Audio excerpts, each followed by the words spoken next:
PTA, the League is a nonprofit membership organization, and they are widely respected for the educational efforts they make to provide factual information to voters in our community. For more than 90 years, their mission has been to encourage informed and active participation in government, to increase understanding of public policy issues, and to influence policy through education and advocacy.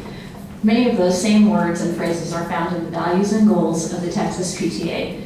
For over 100 years, we've been advocating on behalf of children and families. Community engagement and collaboration are vital to our mission. Because of that, it was our pleasure to be asked to collaborate with the League of Women Voters to co-host this event. We hope that after tonight's forum, you find yourself educated with the facts necessary to make an informed decision about the candidates, because their decisions have a direct effect on the education of all of our children. I'd like to give special thanks to Dr. Jay Thompson for coordinating tonight's event. Thank you, Jay. And thank you to the Birdville ISD for allowing us to hold the forum here at the Coliseum. Thank you to Mr. Hancock, Mr. Kunkel, and Mr. Ritter for agreeing to participate in the forum tonight. And thank you all again for attending. Finally, I'd like to thank and introduce Mrs. Georgia Kidwell. Georgia is the VP of Programs for the League of Women Voters of Tarrant County, and she has done this many times. She's a professional at this moderating. She's graciously agreed to serve as the moderator this evening. So please help me in welcoming Mrs. Kidwell.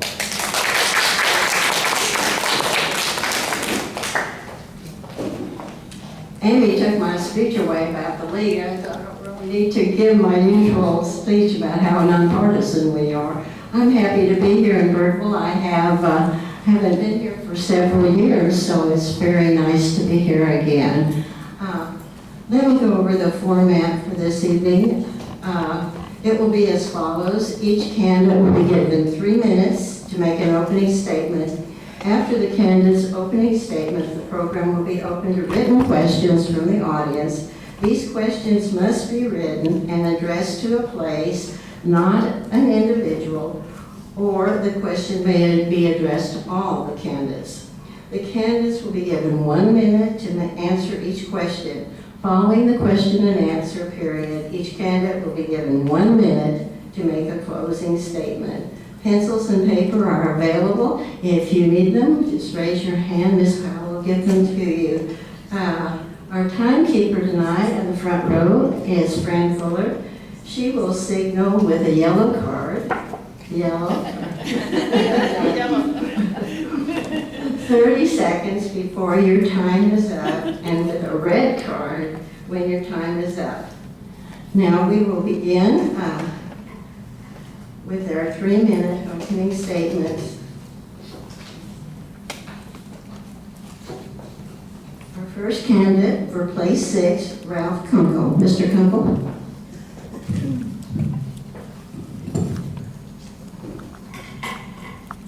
Good evening.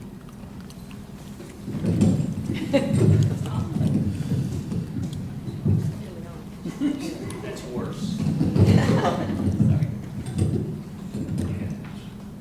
Good evening.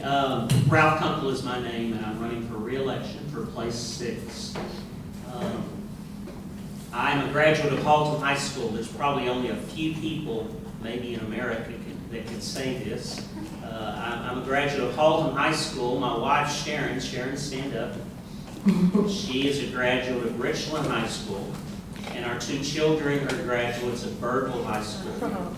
So all 3 of our high schools are very dear to our family, and we know that that's pretty unique. Birdville ISD is very important. I've lived in Birdville ISD since 4th grade, except for just a few months when we first got married. We, for some reason, backslid and lived in Bedford for just a few months. But we got back very quickly. Very important, Birdville ISD. There's so many people that have grown up here, that have stayed here. There's got to be a reason, because it's a great place to live, and I think that we all have lots of reasons why we love the cities that make up Birdville ISD. There's 24,000 children in Birdville ISD. Birdville is a major school district in the state of Texas, in the top 5 or 6% of school districts in Texas. So it's a large employer in the area, almost 3,000 employees. So there's always things happening in Birdville ISD. My few years on the board is what I have have seen. And I think that our constituents want school board trustees that are involved, that advocate for kids in their daily lives, that have been involved with kids. And I've taught Sunday morning Bible study for 31 years straight for teenagers, so that, I don't know what that says about me, guys, but I love children and I've learned to like them. But there's always weights that go on. You want to provide the best learning opportunities, but you've got to balance your budget each year. So at times there are tough decisions to make. At times we've made some tough decisions. And there's some tough decisions, I'm sure, to be made in the next 3 years. So you're always balancing the different scales, always keeping those balls in the air. But the best thing, the most important thing, and what we put the focus on, what I put the focus on is just one trustee, is what decision is best for the children. And that's what I'll continue to do, just being my little part of making the world a better place to live. This is just my area of service, just one thing that I do, that by serving the community, by serving the children, it helps me honor my God that I was created by, and Christ, as a Christ follower. So that's my hope to honor them as I serve in this community. Thank you. Our next speaker is Jeffery Ritter. He is also running for place 6. Jeffrey. Thank you, Ms. Kidwell, and thank you to the League of Women Voters for putting this on. It's always an honor to get to speak to people out in the district, whether it be a city or a school district like this. My name is Jeffery Ritter. I am running for school board place 6 because I feel like Birdville ISD needs to put the focus back on education. There's been some comments out there that my candidacy is all about the bond. It is not about the bond. To me, the bond is simply symptomatic of the focus that the district has and the trustees have on brick and mortar. What about the brick and mortar? Where is the education inside those buildings? Myself, I graduated from Hancock High School. I went through Richland Elementary, went through Richland Junior High at the time. It's not called middle school. And a proud graduate of Halton High also. Been here since 1973. I'm a past mayor pro tem and city councilman of the city of Richland Hills. I've also just served on the board of Fort Worth Transportation Authority. In both cases, I've had to deal with and prioritize multi-million-dollar budgets, so I'm familiar with that.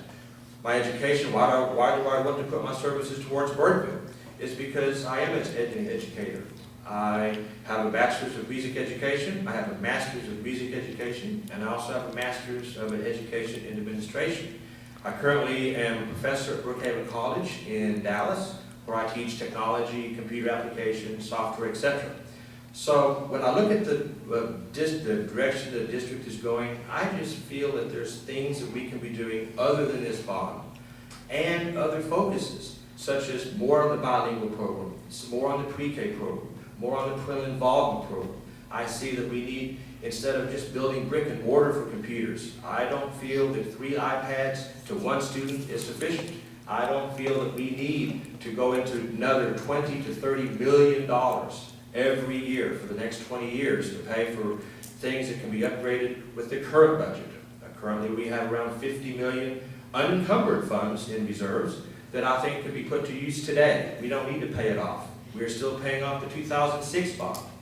And if we add another bond to that, we'll be paying off many years from now. And I just feel that the education needs of our students are more important to wait that long to pay it off. We should use the funding. Let's get the more pre-K in here. Let's do more staff development. What about technology? Who's going to teach the teachers how to use technology? I don't see any of that in the bond. So to me, it's not about the bond. It's about the focus of the board. It's about the focus of the district. And my candidacy is about refocusing the board and the district on the quality education of our students, not just an official one. Thank you. Our next speaker is Cary Hancock. Cary is running unopposed for place 7, but I have asked him to come tonight because he will represent you and you may ask him questions like the other candidates. Mr. Hancock. Thank you, Ms. Kidwell. Appreciate you and the league supporting and helping our efforts in our district. Thank you. And thank you, Dr. Thompson. Appreciate your leadership. Like you said, my name is Cary Hancock. I've been a product of Birdville, along with the two others at the table. I am extremely thankful for the education that I received. I am humbled by it. I've seen generations that have been blessed and encouraged by the Birdville education. I have a wife that has been a school teacher in Birdville. I'm thankful for her dedication and help to children, both in Birdville High School graduates. And I guess before I started serving on the board, my daughter at the time, I think, was in at Porter, maybe 5th grade, possibly Smithfield Elementary in 6th grade, sharing with the kids to pray about whether or not I was supposed to serve. And they had seen their uncle serve, they'd seen their grandfather serve on the Birdville board, and they wanted to know, well, why are you doing it? Is it just because they did it? And I said, well, it may look like that, but sincerely, I want to influence the leadership and the direction of the district. And it was a challenge in that transition of leadership and getting in on the board and seeing the need for new leadership, new direction, and new emphasis for curriculum. We saw that need and made some challenging decisions to pursue curriculum as the primary goal of the district. And as leaders, when you have low-tier funding, and I'm not a whiner, we deal with the hand dealt us. When you're at low-tier funding, you only have so much money to go around. And we have been historically good stewards of the finances. Our debt, when you compare to other districts, is on the lower tier per student, whether you include principal, interest, whichever way. When you compare to other districts, our physical house is in good order, and you can spend only so much. I have seen the difference a board member makes, and I look forward to doing that for the next generation. And I believe that at this time, the bond is taking care of the next generation. It may be not perfect, but I am confident that if we don't do this, we will look like inner city, run down, no one wants to go to ISD, and I do not want to do that. Thank you. Our first question, how will your background and your education help prepare you for being on the school board? Mr. Ritter. My background in education teaches me what students need in order to learn. It's not about brick and mortar. I do not believe that just new school buildings are going to help that. It's about the education that goes on within those walls. It's about knowing how to teach. What do the students need? Knowing your students. Every student in every classroom is different. Therefore, every student throughout the district is different. And a board policy which doesn't attempt to address each of those needs individually, not as a goal, not as a group, but any education policy is a failure. And so I believe that my education as a teacher, as an instructor, as an administrator, is going to allow me to look at the data from each school, analyze the data, help me analyze the data. We have professionals in curriculum development. We have all sorts of professionals, such as Dr. Thompson has been. Those guys know what's going on. Our job as trustees is to analyze it, make policy decisions based on educational rules, educational theories, to improve the quality of the education, regardless of how much money we have coming in.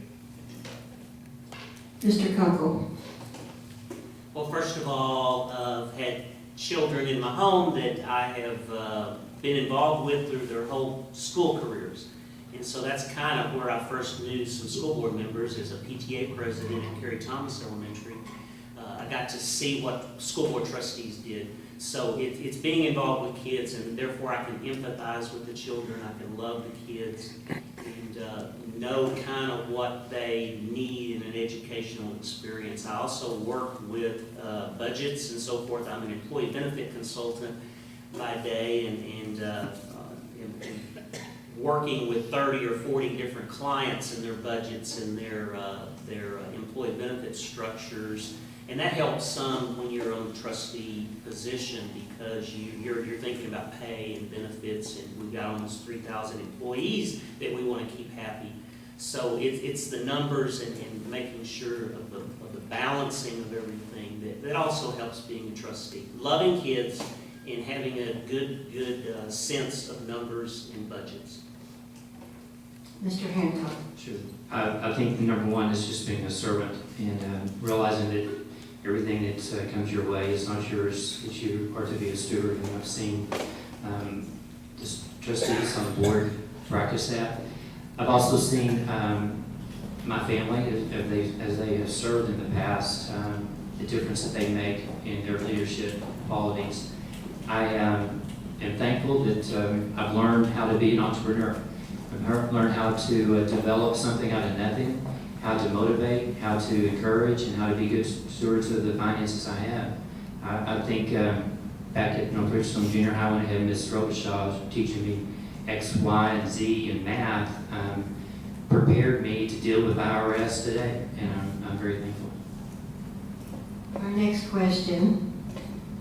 Do you believe the proposed bond addresses the Bloom's taxonomy of educational goals, and how are each of these goals addressed? Mr. Kunkel? I think to say that this bond does not address educational needs, learning opportunities for kids is a slap in the face to the 50 individuals that put this proposal together.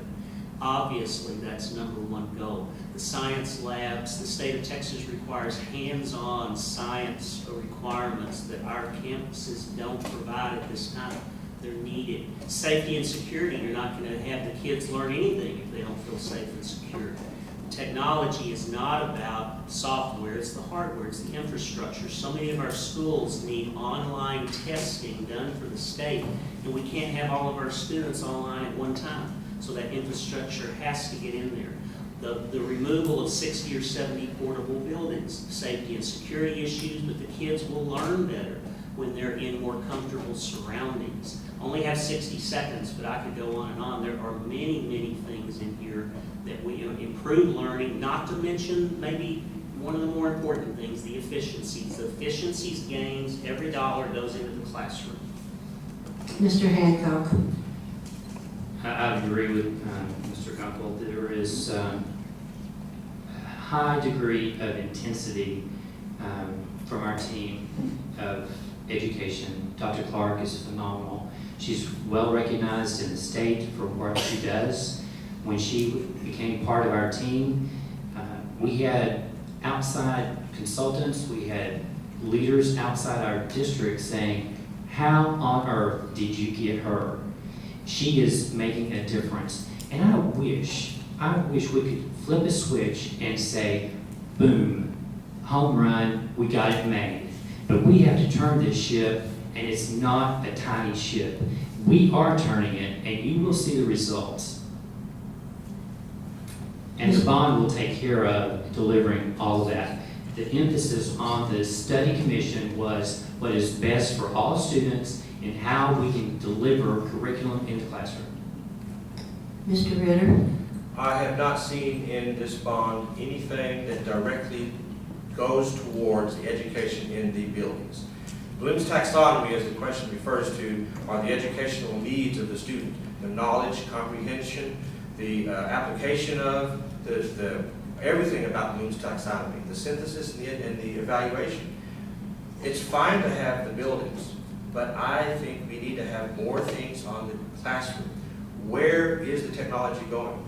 Who is going to be teaching the students? When I was teaching in Duncanville, we had a similar $80 million program for education. Computer in every classroom. There was a computer in every classroom. Fourth graders were teaching the teachers how to send letters home. There was no program for education of the teachers. I don't see that in this program. 3 iPads to 1 student. Who's going to be the lucky student to take that home that night? Who's going to be the one to teach the students what to use? What educational resources?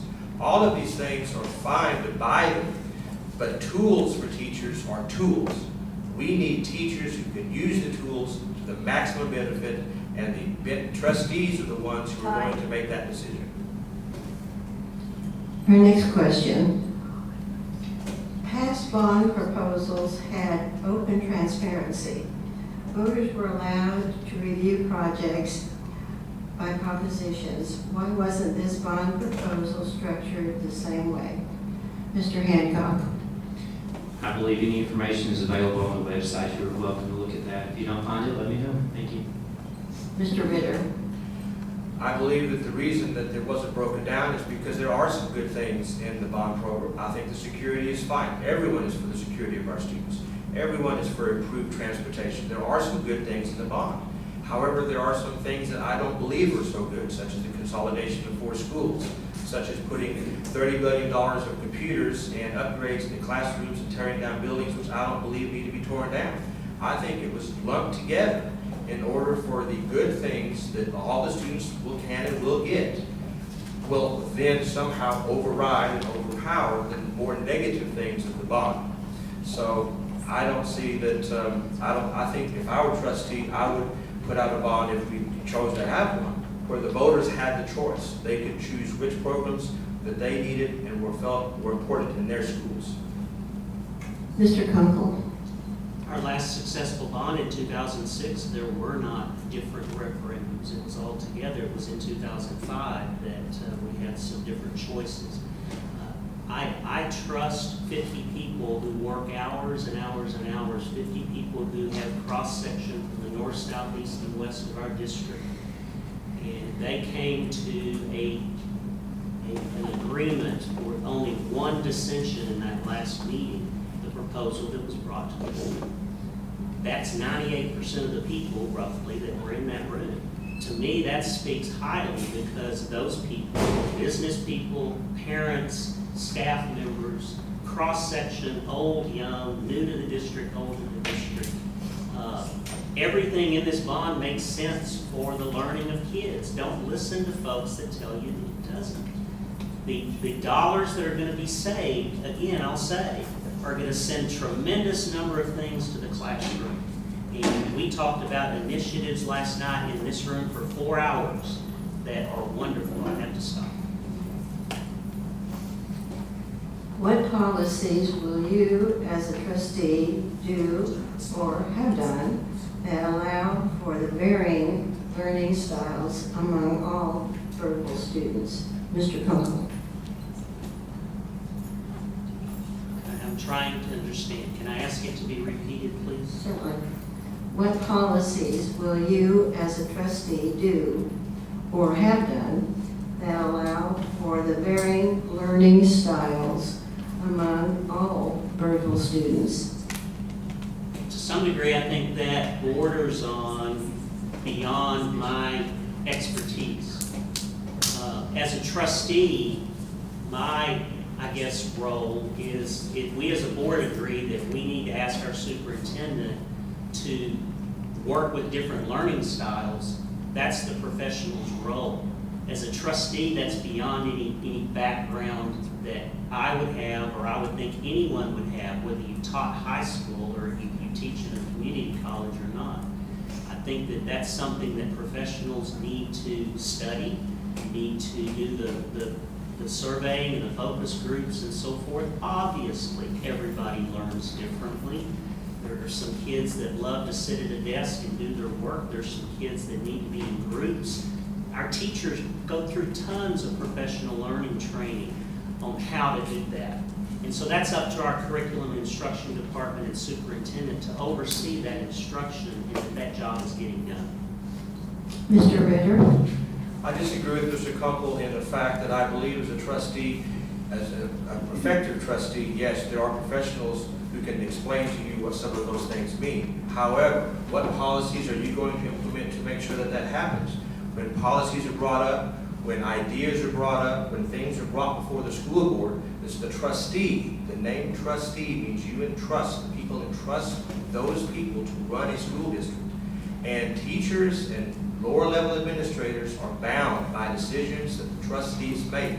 If trustees make educationally unsound decisions based upon knowledge that they don't have, then I don't see how that the end result can be effective for the teachers. I think it goes back to follow the professionals, yet understand what the professionals are telling you, so that as a trustee, you can make proper decisions. Mr. Hancock. I don't know that you do policy, you propose policy and then you vote on policy to implement district-wide. But I can tell you that micromanaging from a policy standpoint as a trustee would be highly harmful to the students. What we need is a culture whereby we hire the absolute very best.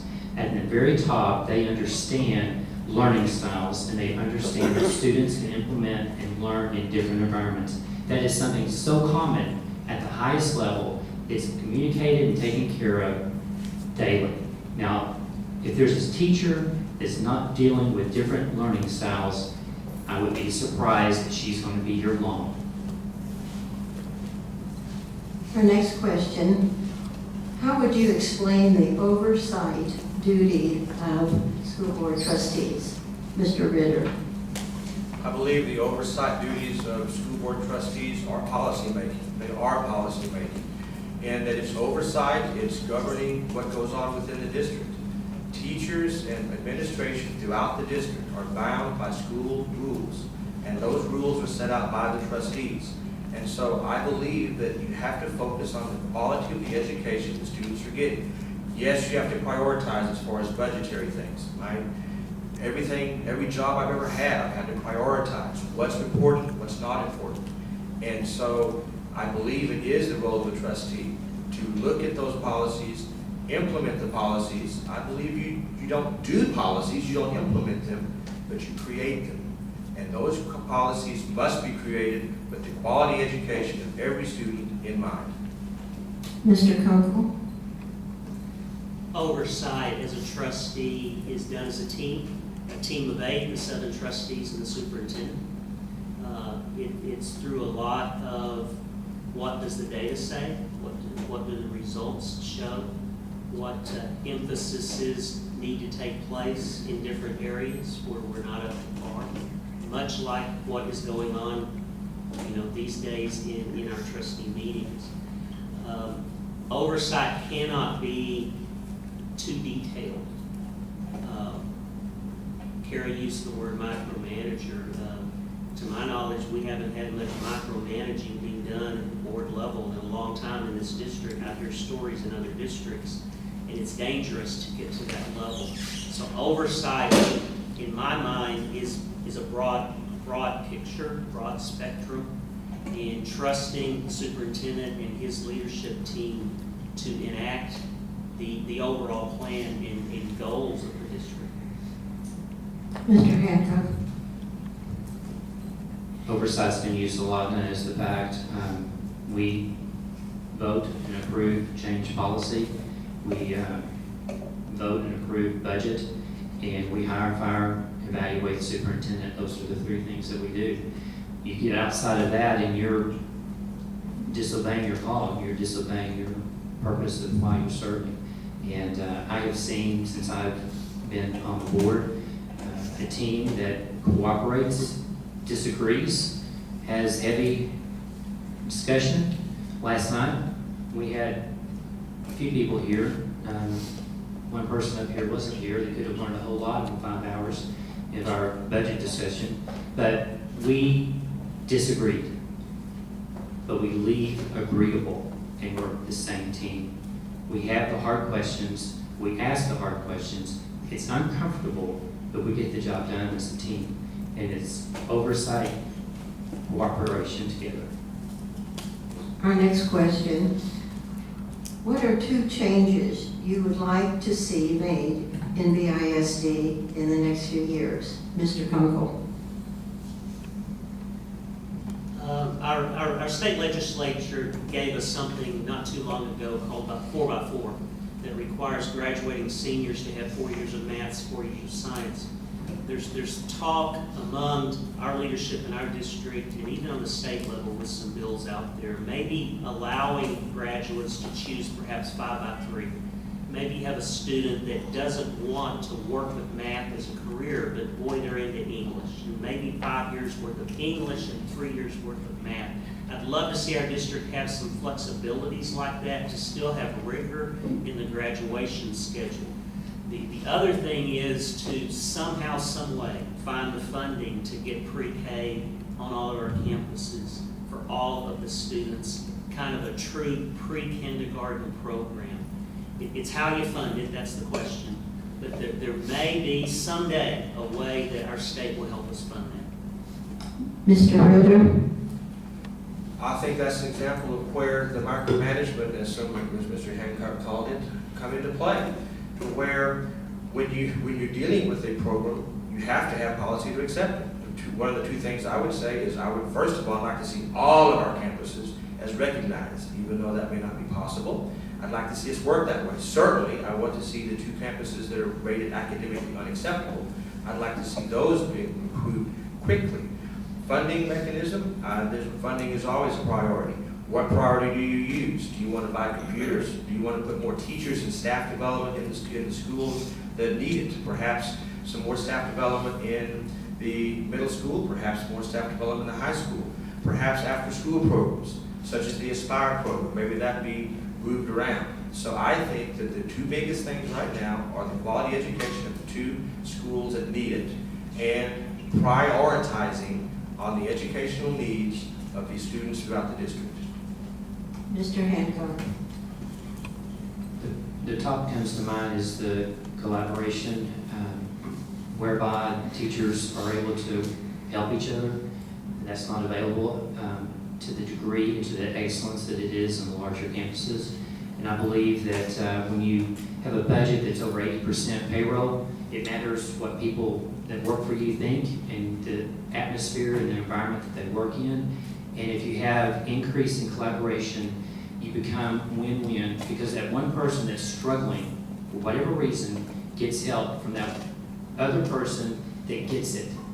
None of us can get it all right. And when we work together as a collaboration and as a team, it helps. And I think our district, because of finances, has squeezed, and demanded more of teachers, not just locally, but from Austin, to make more out of nothing. And when you have collaboration, you have encouragement. And when you've got encouragement, you've got success in the classroom. That was one of those, I'm sure it's okay. This next question, please share 1 or 2 specific plans you have to improve the financial situation of the ISD. Mr. Hancock. Well, I think I mentioned you'd like to just snap your finger and think it can be done by one person and all your finances and all that's taken care of. Quite frankly, we're doing that right now. Again, over 80% of your budget's salary.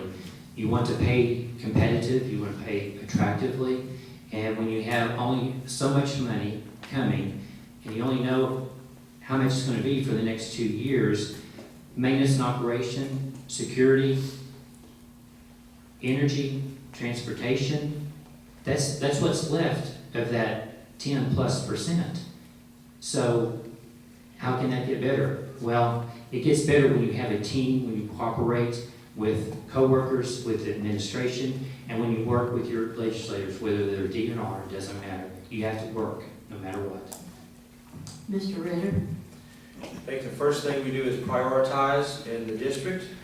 I think we need to get out of debt. If we get out of debt, we're not going to be having $20 to $30 million more per year we can spend on education. I don't believe that this bond is the answer. We're still paying off the 2005 bond. Let's pay that off. Once that's paid off, we will have more than enough money to work on some other things. Yes, we'd always like to have more money, obviously. We're at the tax cap. We're not going to get any more property tax out of Birdville ISD. Maybe some state funding can come in. So we are stuck, like every other government organization, with the money that comes in. How do we do that? We prioritize, we vote to go out of debt so that we can use the money that's currently being paid on the debt, and it will certainly incur more if this bond passes, and then use that money to go on and put directly into things such as the pre-K program, the after-school program, teacher pay, etc. Mr. Kunkel. The number one thing that can help the maintenance and operation budget of this district is for this bond to pass. It's the first time I think I've said anything about the bond. The consolidation of the schools is $1.5 million into the budget. That's over a % pay increase for our staff. We haven't given a pay increase in the last couple of years. If this bond does not pass, we are going to have to still do many of the things that are in the bond anyway, out of maintenance and operation. We will take lots of initiatives that we either want to start or we want to continue, such as math and science teachers in the high schools. Many of them are teaching 5 classes out of the 7 periods.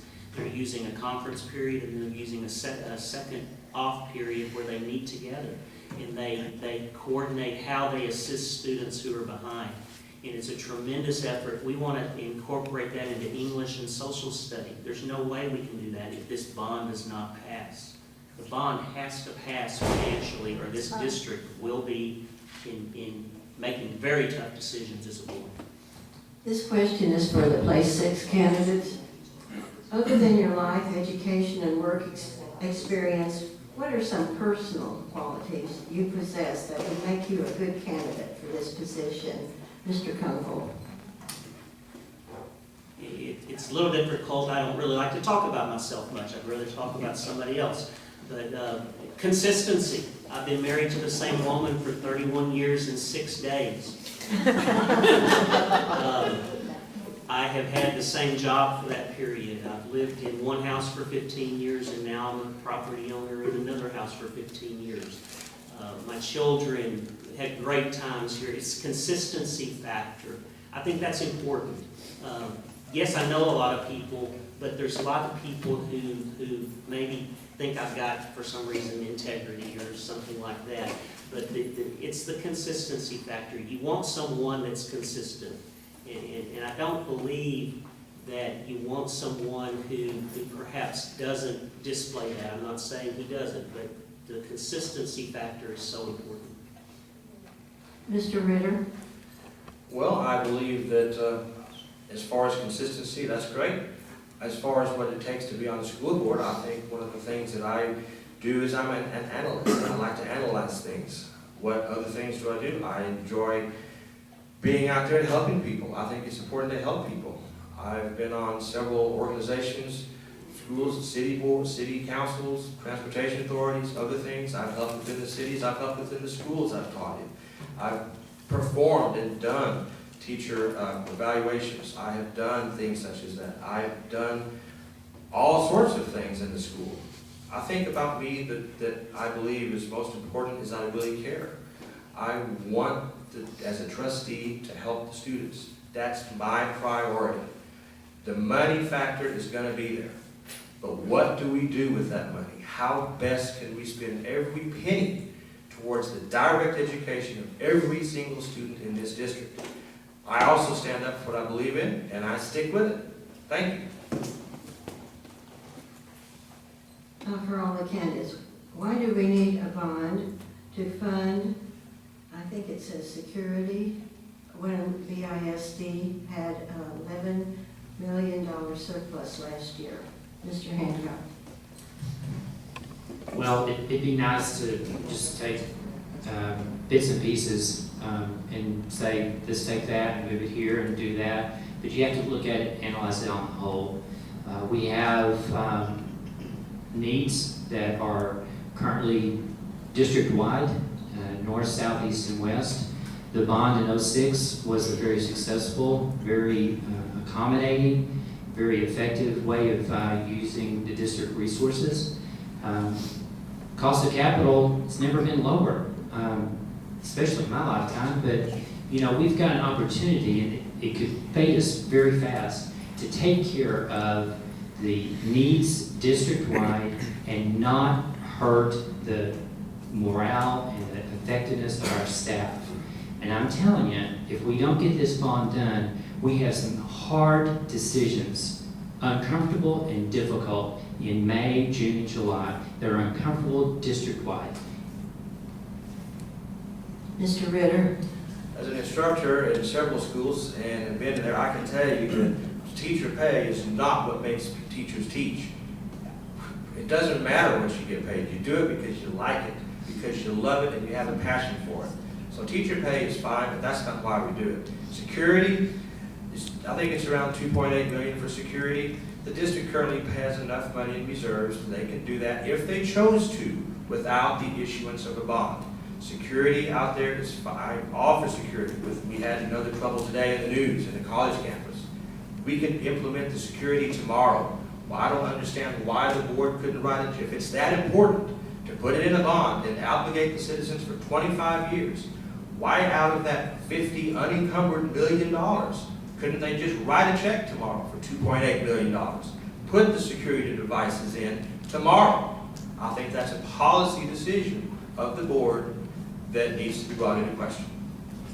Mr. Kunkel. You've never sat in a board meeting with Dolores Webb, have you? The fund balance, let me talk about fund balance. We have to have a fund balance in our district. We have a July 1st fiscal year. We have school that starts in August, late August. We have payments that come in from the state in early September. We basically run a school district for 2 months without revenue. We have to maintain a fund balance. We cannot go and spend $50 million at our choosing. That is, it's just not a choice. The Financial Integrity Rating System of Texas, FIRST, gives ratings to school districts. One of those highest parts of the rating is, what is your fund balance? And is it between 20 and 25%? If so, you get better interest rates when you go out and sell bonds. We can have more provided in this bond package because of our level of fund balance, because the interest rates are much lower. It makes economic sense for us to do that. That's all I got to talk about was fund balance. This is rather a personal question, but we'll ask it. It's been discovered that all grants submitted by teachers at Richland Elementary were denied.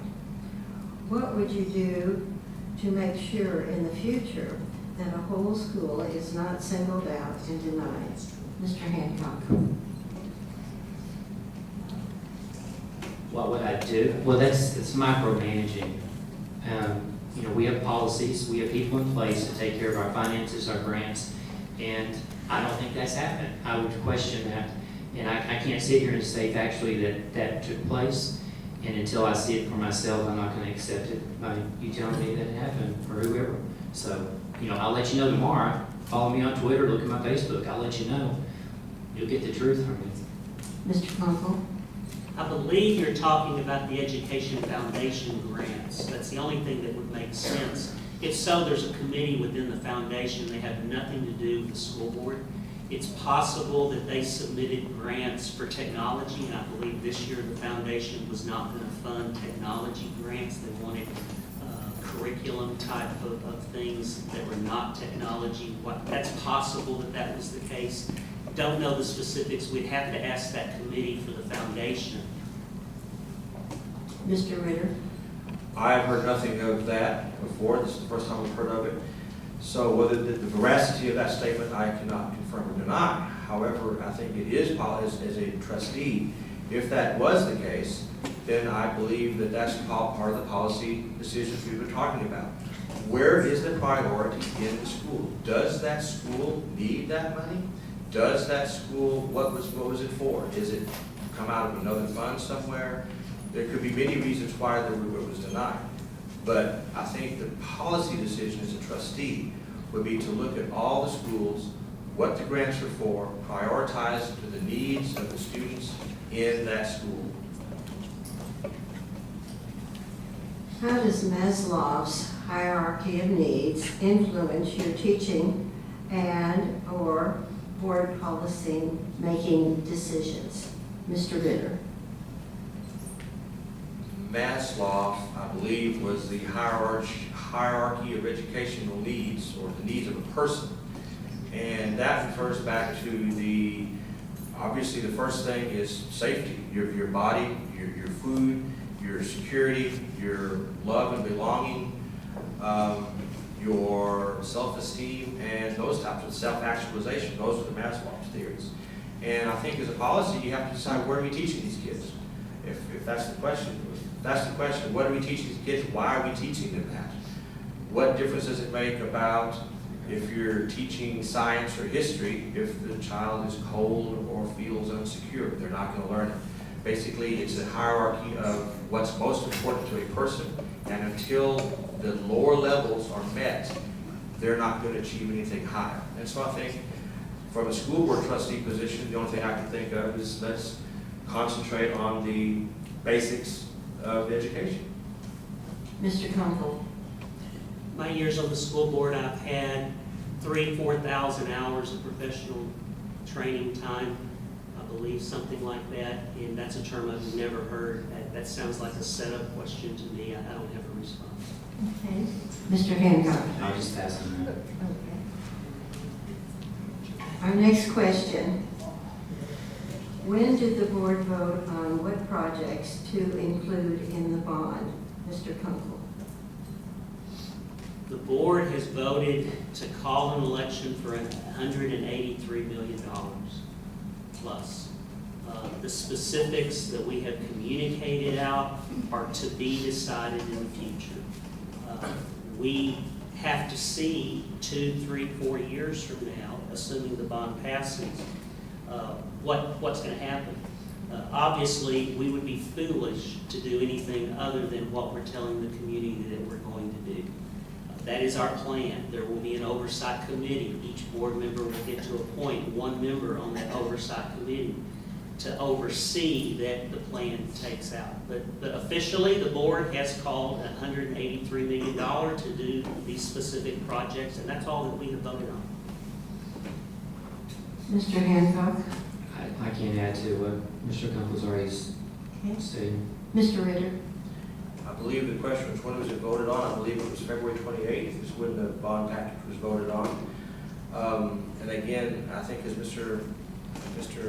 Kunkel said, it gives the board an overarching cost factor in which to work for various projects. And again, there's been a flyer out. We can see what some of the things are. I just still don't see a lot of specifics in it. So the question, it was voted on February 28th. March 1st, I saw that go in. That's why I filed on March 1st, the day after. I felt that because I didn't see a lot of direct educational benefits, that's why I filed for trustee. So it was February 28th is when it was voted on. We have asked all the questions that were submitted. Unless someone else has a question, we will go to our closing statements. Let's begin with Mr. Hancock for place 7. Thank you again. I appreciate your moderation, and thank you for the timekeeping. I would just like to back up and recall on a time when I was at OH Stowe and sitting down here at Birdville Stadium during a halftime of Haltom High School when their band was performing, all 10, 12 of them. And at that point, I'll never forget watching disgusted, sad students walk off the field. And it was at that time that my father got extremely active and became on the board. He was the band drum major, product of a scholarship from North Texas. And I saw him lead and bring Henry Schwab to our district. And since that time, millions of dollars have been given to students. And that process confirmed at an early age, one person can make a difference in a team cooperating effort as long as they don't take their banner and march forward on their own terms. But I want to be that kind of team player that looks in the future for the generation. Candidate for place 6, Jeffery Ritter. Thank you, gentlemen, for attending tonight. Obviously, there are differences among each of the candidates here, and it's up to you and the voters to decide which is best for you. Again, I would summarize my candidacy is about not that the BIS is doing a bad job, not that the students here are getting a bad education, but there are challenges. There are things that I believe can be done better. There are things that I believe through prioritization of funding, of analyzation of data, of using the professionals in the district to their real maximum, and looking at that data, let's try to decide where can we put the money instead of this bond? Let's put it somewhere else in the daily activities of education every day. That's why I'm running for office. Thank you for your consideration. Candidate for place 6, Ralph Kunkel. The most important election coming on May the 11th is the bond election. If that passes and I don't get reelected, it's a success. That is, the bond election is the most important. If you're only going to vote one time, vote for the bond and leave my position blank. We are in a different place than we've ever been. We've gone 2 years since we've had ratings come out on our schools. Yes, we had a couple of schools that were unacceptable, but when these ratings come out next month, this school district with our superintendent been here almost 2 years now, and all the people that he oversees and all the initiatives and all the collaboration that's being done, we're going to see fantastic things next month when these ratings come out. We're counting on that. Too much effort has gone into, too much sweat has gone into it for that not to have happened. And I'm looking forward to that day. I'm also looking forward to the bond passing and many initiatives getting to start soon thereafter, not to mention the safety and security. That's going to happen very quickly. And thank you all for your time, for being here. It's spring. You've missed NCIS, and just thank you for being here. The league puts out a voter's guide, and it is online, so if you are interested in the views of these candidates, if you will go to the League of Women Voters of Tarrant County, you will see their answers to the questions. Of course, we always encourage you to vote on May the 11th. May the 11th. Who can tell me Early My voting. birthday. Early voting. My birthday. Tell me early voting dates. April 29th. 29th to May 7th. Please do that. We encourage all of you. Thank you for coming. Please give the candidates a big round of applause.